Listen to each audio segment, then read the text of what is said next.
Hi, everyone, and welcome back to a new episode of the Rectified Podcast. Today, and for the second time in a row, I have one of my MBA friends, Amandine Michaud. She's an expert in communications, and she's the founder of Aria Consulting, her own communication consulting business. Welcome, Amandine. Hello. Thank you Glad to for be doing here. this. Thank you so much for inviting me. I don't know why I never thought about inviting you before, but it's been a while that I'm thinking about reaching out to my MBA friends. Last week was Nora, and this week it's you. So I'm so happy that you're here. Today, our topic is about communications, and it's very interesting what's happening recently. So everybody thinks they can write anything they want or say anything they want by typing a prompt on ChatGPT or Claude or Gemini or whatever. What's happening in this world? Tell me a little bit more about the shift in this industry. Absolutely. Well, in a way, everything that you said is true. I mean, anyone can write anything, but if you want to get to the next level, if you want to be very effective, there's much more than a good use of AI. For example, I mean, everyone can talk, right? But if you want to get a good speech that rallies people around your ideas, you need much more preparation. You need much more to just assemble a few words together. Yeah. So AI, I think is great. It's my conviction, my take on it is that it's a really good tool. It's a fantastic tool. And like any tool, it does have, an obscure side to it. But it's really great. And it's not, at the same time, it's not 100% of the solution either. So you're not afraid that AI is going to take your job? Absolutely not. It's going to change it. Okay. And I think it's going to change it for the better. If you're enjoying this conversation and you'd like to see more episodes with amazing guests, don't forget to like, subscribe, follow on whatever platform you're tuning in from. We release new episodes every Friday, and I can't wait to read your opinion in the comment section. Amandine, you have a very interesting, let's say, journey from the beginning when you moved to Montreal until today. Obviously, there was no AI or anything. Tell me a little bit more about bits and pieces of everything, your whole journey, and how you got here and why you started Aria Consulting. Sure. I don't know if I've ever told you this, but in my past life, so before coming to Montreal, I was a pianist. So Yes, I know. virtuoso pianist. So I'm saying that because when I was getting ready for the podcast, and trying to figure out what pulled me towards communication, I think it's the basic need to connect with people. And if I make the parallel, so in music, what you're trying to do is you're trying to connect with the music, of course, but the composer who wrote it maybe, a couple of, decades or even much more like before you were even born. But you're trying to connect to what he was trying to express, add your own story. And when you play, in a concert, to connect with the people in the room so that they can relate to whatever you're playing, Yeah. Feel the feelings. Exactly. Yeah. Exactly. And in communication, it's the same. You just you want to connect with the person. So it's not just words. It's about the intention that you're putting into it. It's about the silence, in between and everything. And so for me, I honestly, when growing up, I always wanted to be a pianist, and I didn't even know that communication was a job. Yeah. Nobody knows their children. So it was never plan A, B, C, I don't know. What I did do is I was always curious to learn as many languages as possible in school. So I come from Mauritius Island, so we speak Creole, and then we all know French, and I learned English. I did a bit of Latin, and I learned Spanish and a bit of Russian as well. And to me, it was just a key to connect with as many cultures and people as possible. So fast forward my time in Montreal, I figure out communication is a thing, and I sort of love it because I love words. I love connecting with people, and you can Yes. make a living out of it, and that's why I got into that. I don't know if you wanted me to add anything else. No. But you were in the corporate world. So you Yeah. worked in very big corporations here in Montreal. But then, I mean, I know this story, but we're going to tell you a little bit of it. You had like a midlife crisis kind of thing. And then you started your company. Can we tell them briefly about this story? For sure. Well, I had I would say quite a successful journey in the corporate world. Yes. I evolved really, really quickly to become really the right wing woman of the CEO, overseeing all communications, internal, external, of an important pension fund, as well as the CEO communications. And throughout I would say, my experience, my journey, I found that even the biggest brands have find it really hard to say what's so different about them, what's so unique about them, and to find that clarity. And all that came Yes.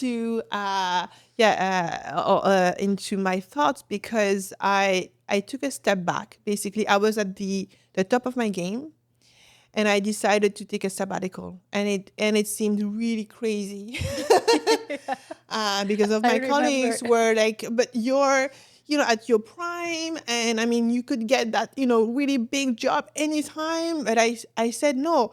There's a lot of things happening in the world right now.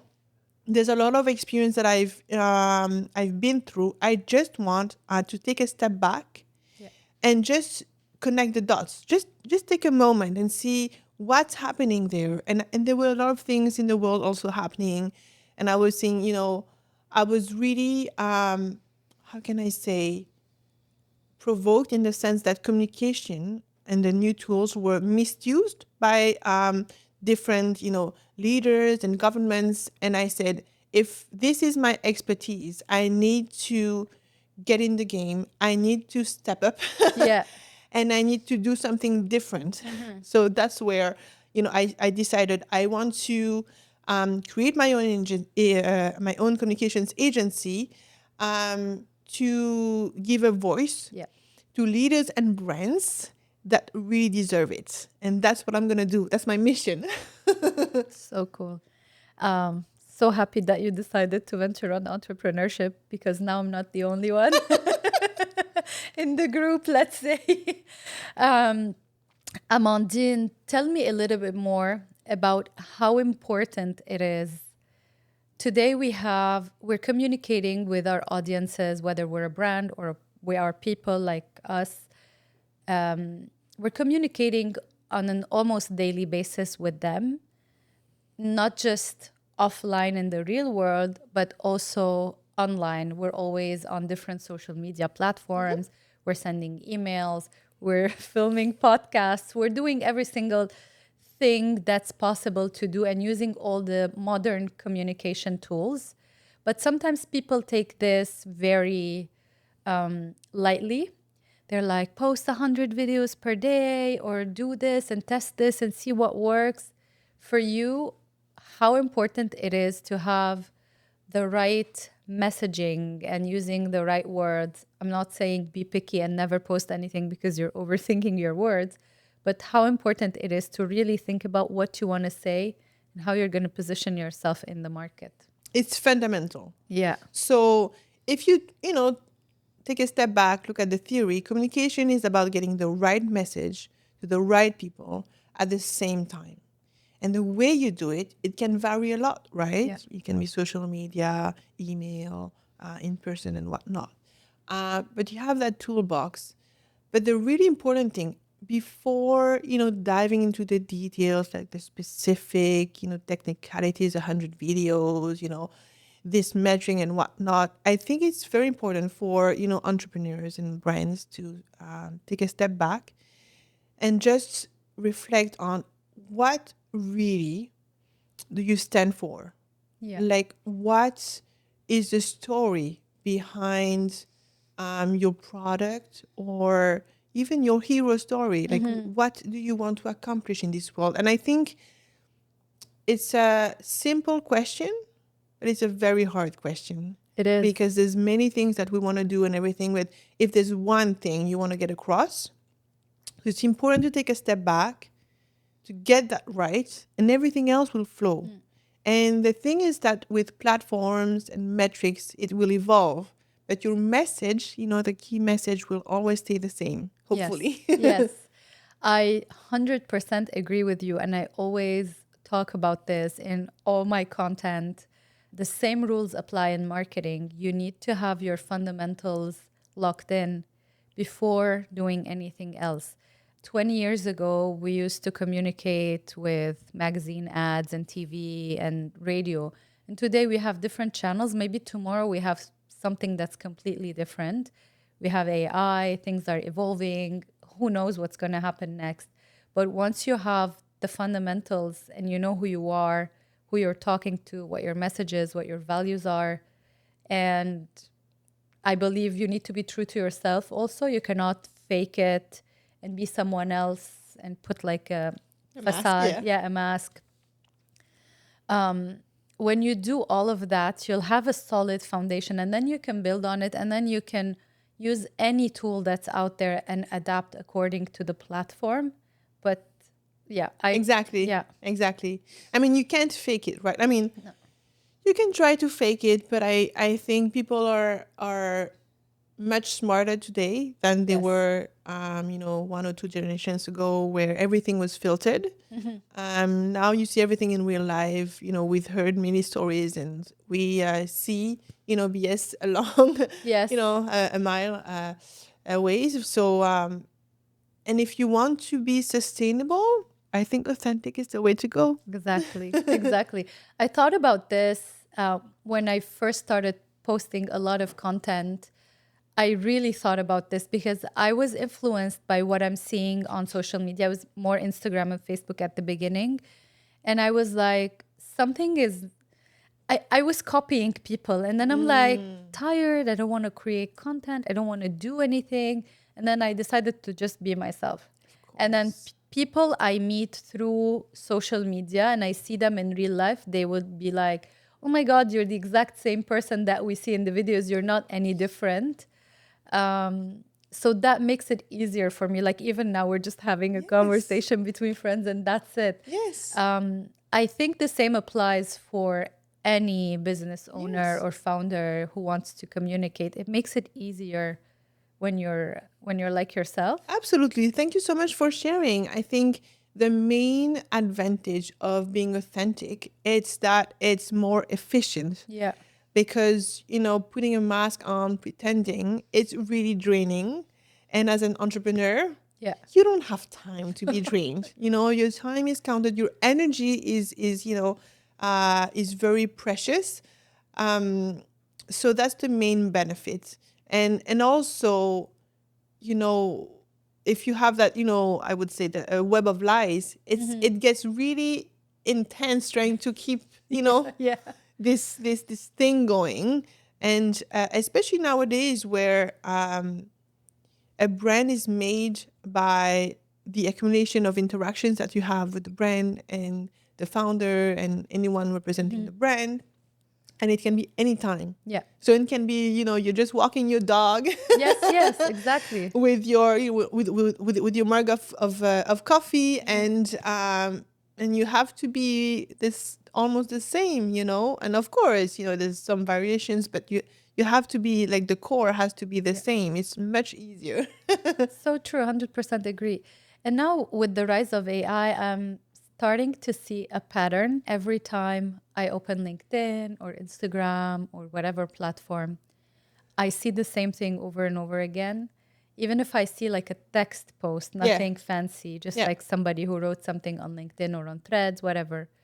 I see a structure that I know this is AI. And nowadays, let's talk about LinkedIn. It's AI. Like Yes. I scroll and I'm no longer interested because everything I feel that it's AI. I cannot guarantee, but it shows there's a certain way of writing things. Interesting. Well, Do you see that? yeah, let me ask you what makes you, yeah, pause and go like, wait a second, this is not real. What makes Yeah. it? There's always like a structure for the sentences, and that is known that some of the LLMs that we use, they write this way, and people are not taking the idea and restructuring it as how they speak or how they write. So they're taking it as is and copy paste on LinkedIn. Or sometimes I know people and I know they don't write like this. And then I'm like, how did this happen? Like this is not that person, you know?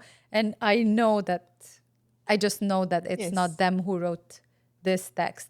Before we used to think that it's somebody, you know, they have an assistant or something, but today I'm pretty sure it's AI. Yeah. Yeah. What do you say about that? Well, it's very interesting that you share that, because I've heard that again and again, and now we're getting really into the messaging, the formatting of the message, and whether it's LinkedIn or any other platform. I think there's two things. First of all, AI is changing the way we write, and second of all, AI can do exactly the opposite that you're trying to do, which is engagement. So if we dive into those two Yeah, tell me points, more about that. so first of all, AI is changing the way we write. It's just like before, when we were just starting to write on the web, for blogs, just to get the right SEO, we changed the way we write. We used to write very long text, very long paragraphs. Now it's shorter sentences. The first sentence of a paragraph is the The conclusion. Yeah, keywords. exactly. Yes. So it's changed the way we write. And same thing for AI and the platforms today. I mean, Twitter was the most, important, I guess, milestone, that it really forced people to write in a more concise way. Yes. And now with AI, whether we like it or not, the way we read the messages is different. We read in shorter sentences. It has to lead to a key point or a Yes. takeaway or something like that.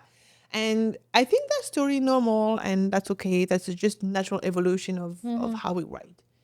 So that's one thing. The second thing is that AI will not replace humans in terms of engagement.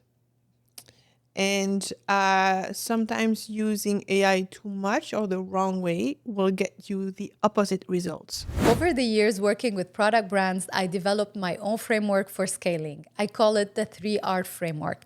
It's my signature system, and it's what I use with every single client I work with. And today, I want to give you the diagnostic tool that sits at the heart of it. It's free, it takes about 10 minutes, and it will show you exactly which of the 3Rs, revamp, reshape, or reach, is your biggest gap right now. The link is in the description. Go grab it and start working on the right thing. So basically, why do you write on LinkedIn? Is to connect with people. Yeah.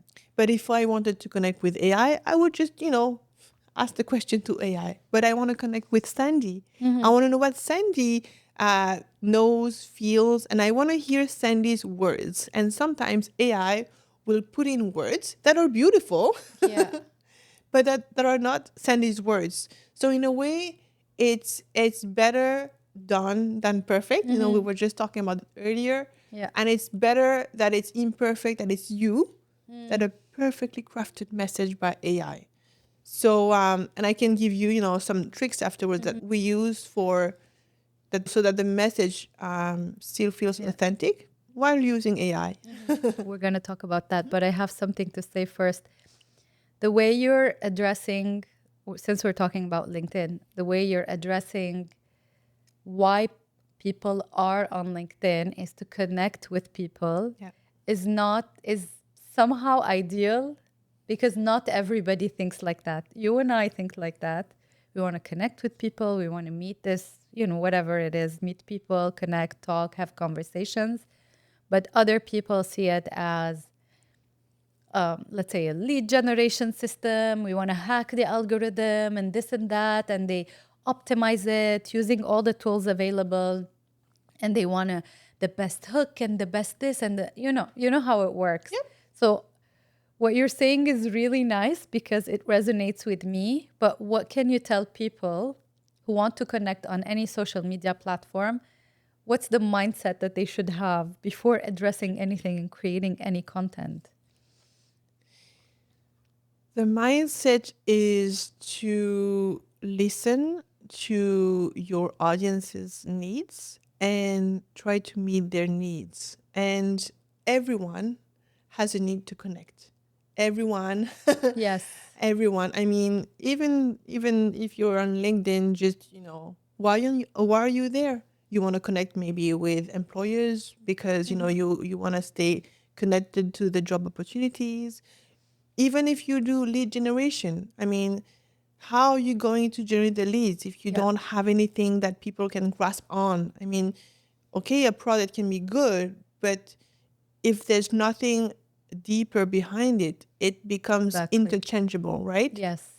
Thank But you what for makes saying you, this. what makes your product unique Yeah. is very important. And then everything else, the hook, everything else is also important. Yeah.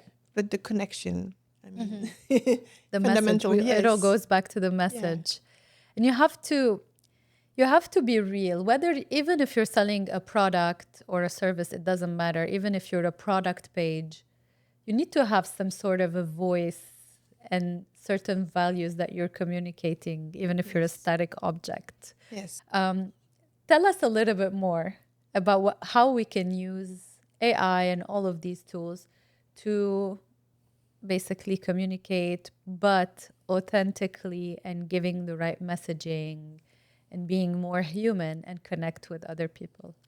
Absolutely. I think entrepreneurs nowadays, whether you're starting or you have already a small, a product or brand that you just launched, have a great opportunity. I think you can use AI to do a good brainstorm because yes, we can sit in a room with a notebook trying to figure out who we are, what is our personal mission and the mission of the product. But I mean, there's a tool, use it, I mean, I did it too. It didn't change me, but it helped me get, to that clarity. So I think it's a really great tool, AI, to brainstorm. Like, how Creating can we write in a better way and more authentically using AI? Okay, so now when your mission, your values are done, and you feel that it really reflects what you wanna say, um, that's the biggest job. And then you get to the more production mode, right?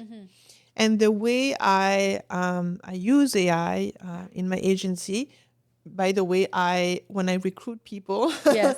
I ask them what is their take on AI, Yeah. and they should be able to use AI with judgment. That's a Okay. key. That's a key criteria Yeah. to get in my team. Okay. Okay. Because I don't. See if you're going to apply to our company. But the key thing is with judgment. Okay. And so if I can give just a brief, I guess, key principle is that you use AI, don't use it from A to Z. You can use it for brainstorming content ideas. You can use it, for example, for just checking any typos at the end. Okay. But the core has to be you. Okay. So, but if you use it really from A to Z, that's where you lose everything that makes you, Sandy, or any brand unique. Tell me concretely what that means. If today I want to post something, I know who I am, I know my values, like I have the fundamentals locked in. Yeah. I want to post something on LinkedIn. Since today is LinkedIn is the theme. I want to post something on LinkedIn. I go on whatever Claude, because now Claude is the popular one.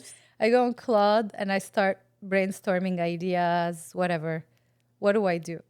Well, the prompt, is key. Yeah. Of course, we all know prompt engineering or whatever we call it is really important. Yeah. So you have to give a persona to your request, to your tool, And maybe you give two different personas. So at the beginning, the persona could be you're a copywriter or you're a strategic communicator and challenge me or give me guidelines and everything.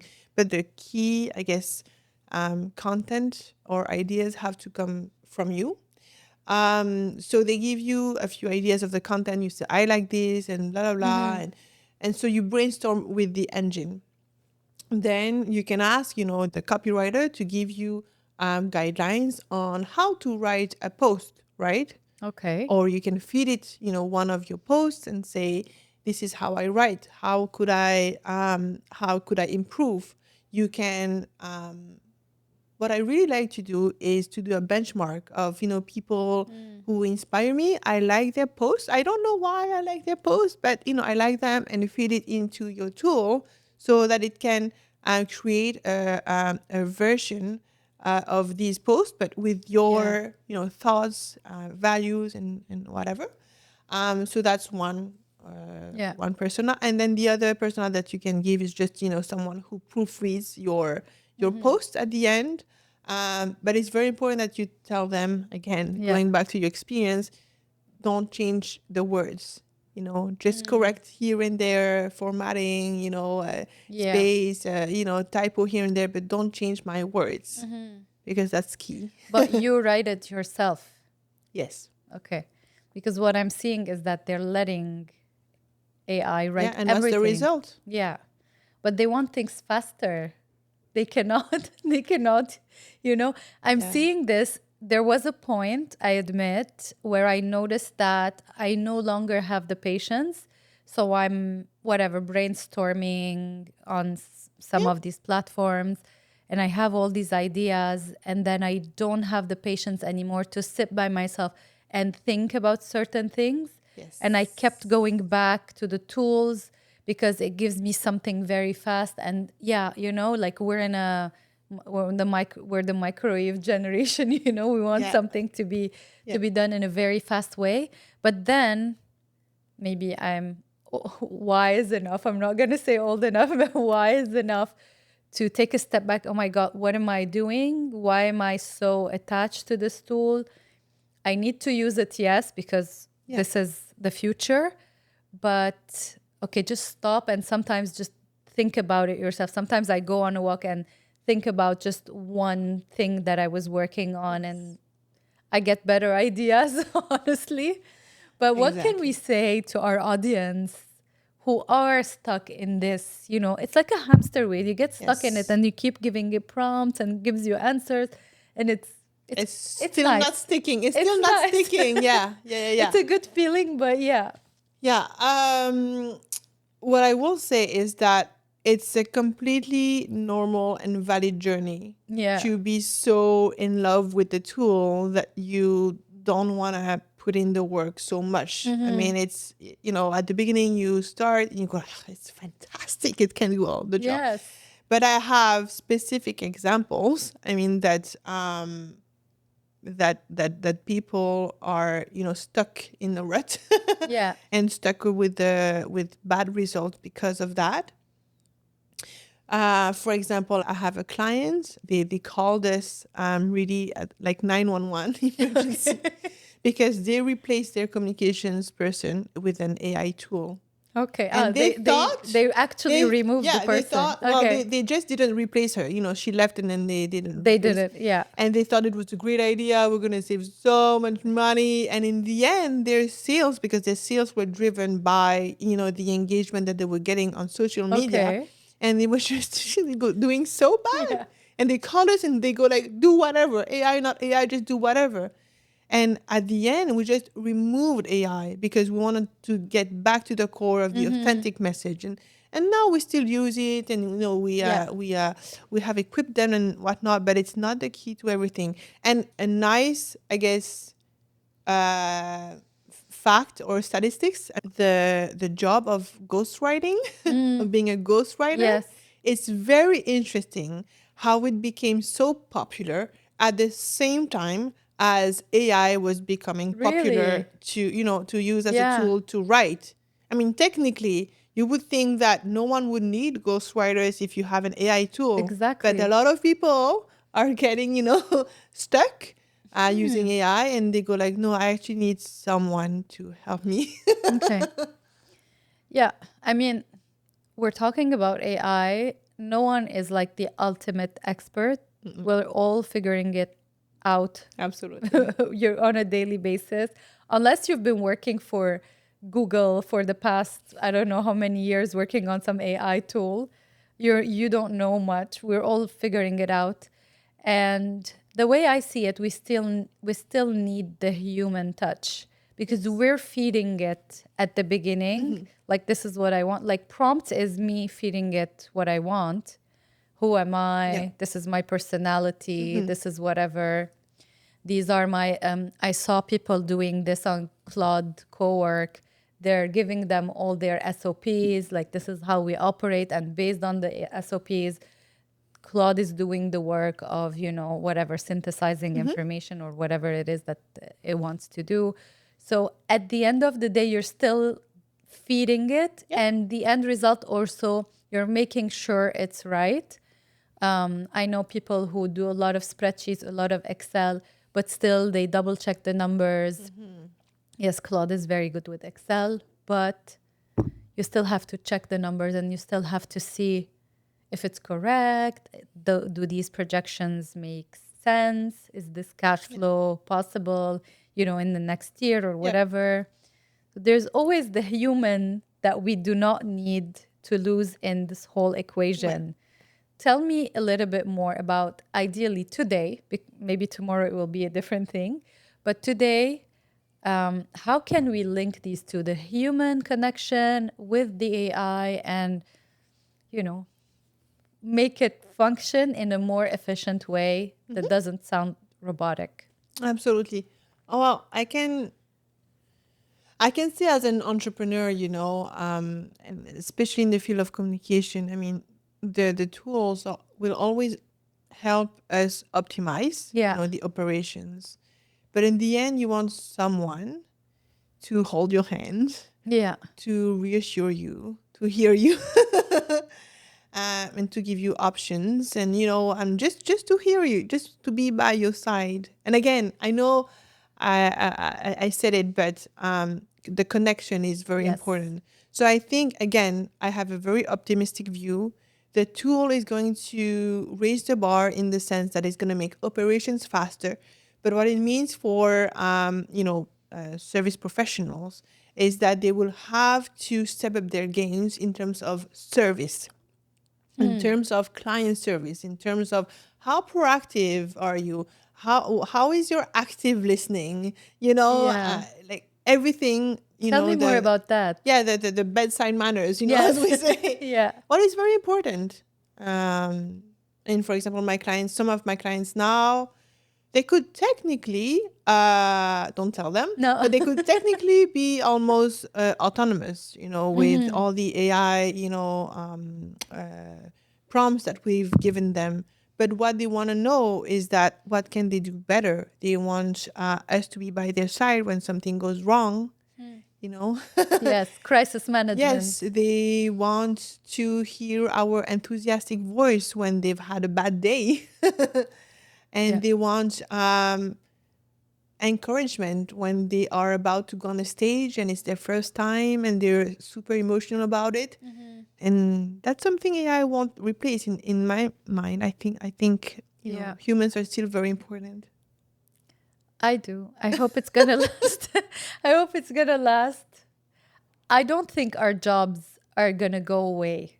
I think they're gonna still exist, but in a different packaging. Absolutely, they're going to evolve. Yeah, and for me, it's for the better. Yeah, we're gonna spend less time behind our screens and more time connecting with people. Yes. Yeah. I'm seeing that recently, and I read different articles about it, that Gen Z are preferring more and more real life events, real life connections, because also they went through the pandemic. That's where they technically became adults, sort of, during a time where we were all at home. And the trend is going to real life because of the rise of AI. It's a nice byproduct to have. Absolutely. I love Gen Z. I have to say, There's so many bad things, told about Gen Z, but Yes. they have so many things to teach us. And especially with, the experience being on the screen almost, all day long in the middle of a pandemic, and they Yeah. realized that it's so important to connect with people. I think we can definitely, learn from them. Yeah. Yeah. Yeah. For sure. I mean, maybe we're the only generation that evolved from analog to digital, and now we're going back to analog, sort of. So we What are you lived. saying? I am Gen Z. I mean, yes, if you want, you can be anything you want. That's great. Forever 21. Yes. I forgot what I was saying. It's okay. We knew there would be some tangents. Um, we were talking about Gen Z and real life and how we evolved through all the digital and all of that. It's something that I always say in marketing. This was my point. One time I was in a meeting with someone, Gen Z, and we were talking about marketing, and she said, yeah, marketing is so different now because every time I say marketing, they say social media. And everybody, not just Gen Z, like everybody.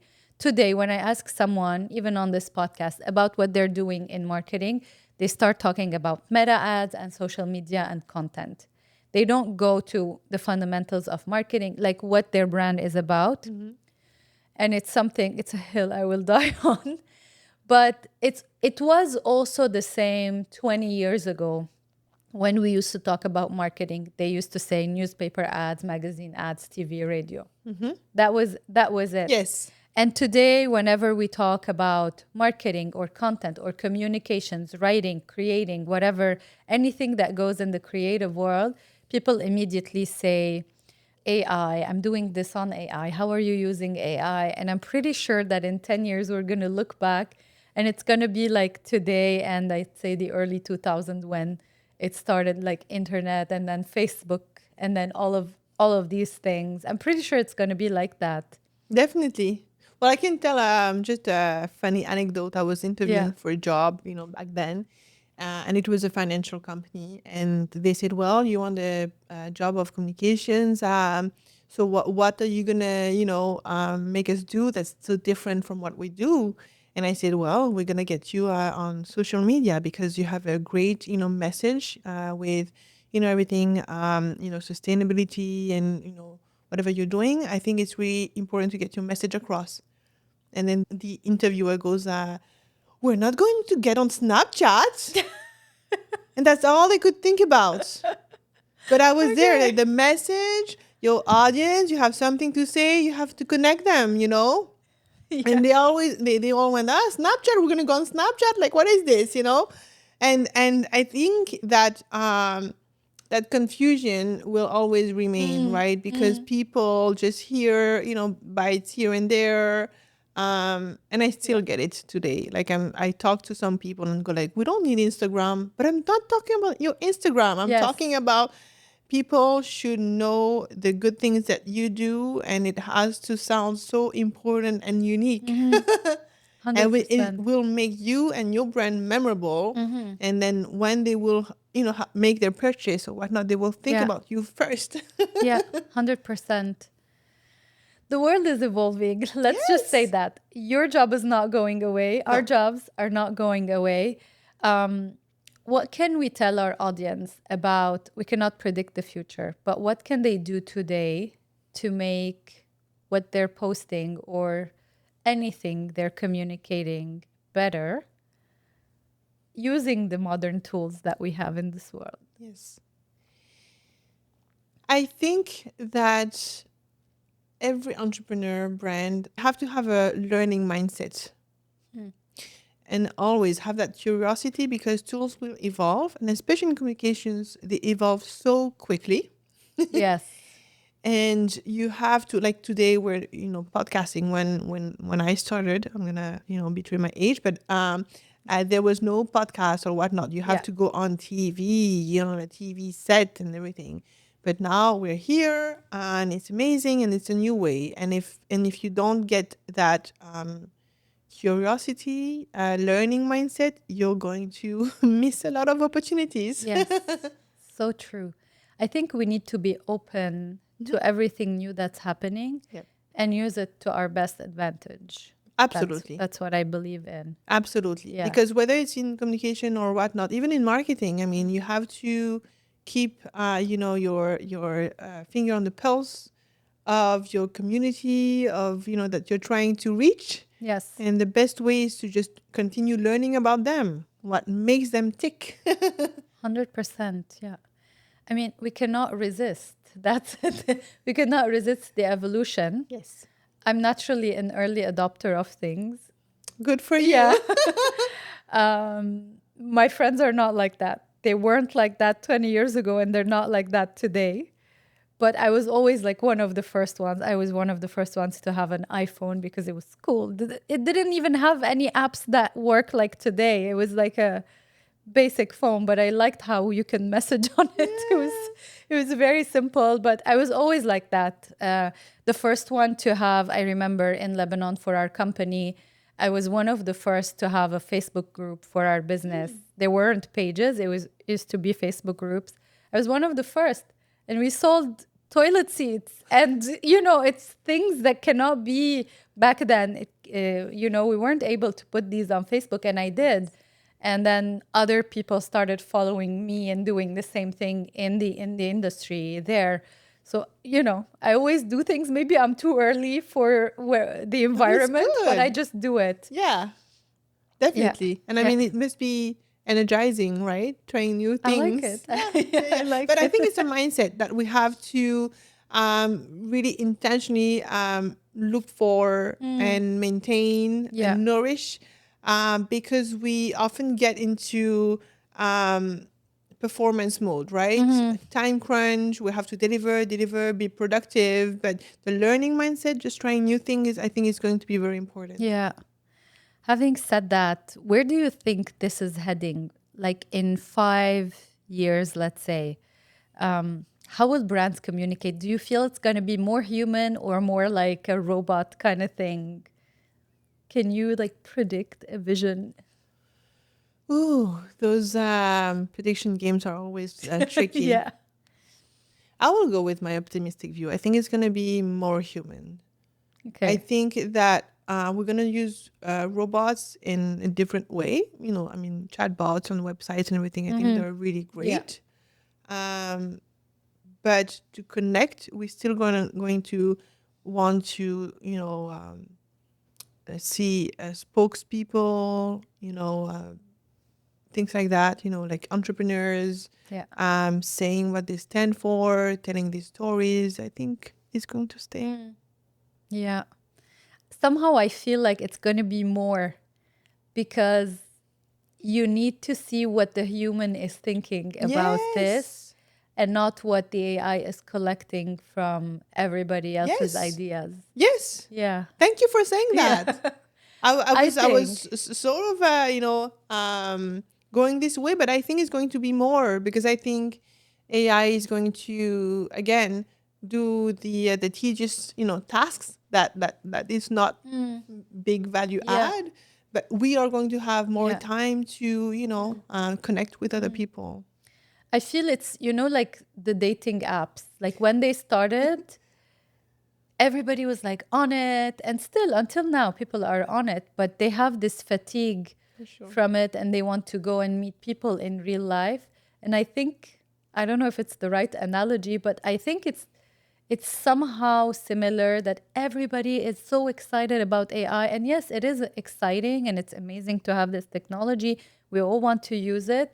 But at some point, I believe that people will have some sort of fatigue, and they're going to go back to, Amandine, it's been 20 years that you're doing this. What do you think about this idea? Absolutely. Yeah. It's like during the pandemic, everything was virtual and we loved it. Yeah. And thanks goodness we explored that, Yeah. But now everyone wants to go to an event to actually meet people. Yes. It's so true. Yeah.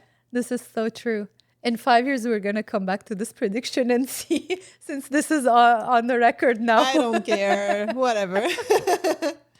One last question before we wrap up.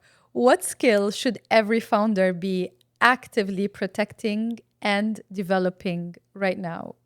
I would go back to the learning mindset.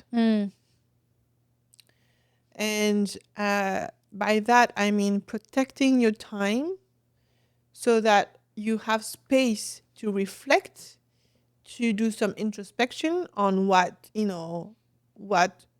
things you want to explore, try, in a um, non-performance oriented way.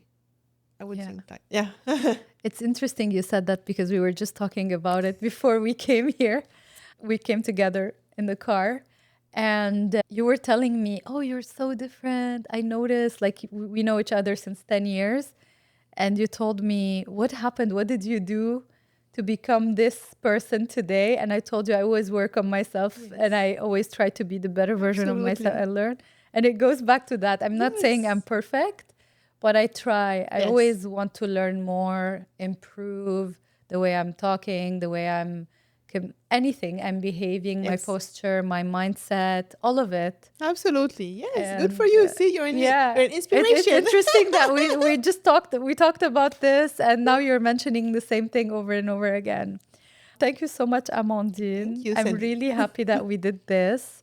As always, if you like these subjects, let me know in the comments so that we bring her again one more time and we can talk about something else related to communications.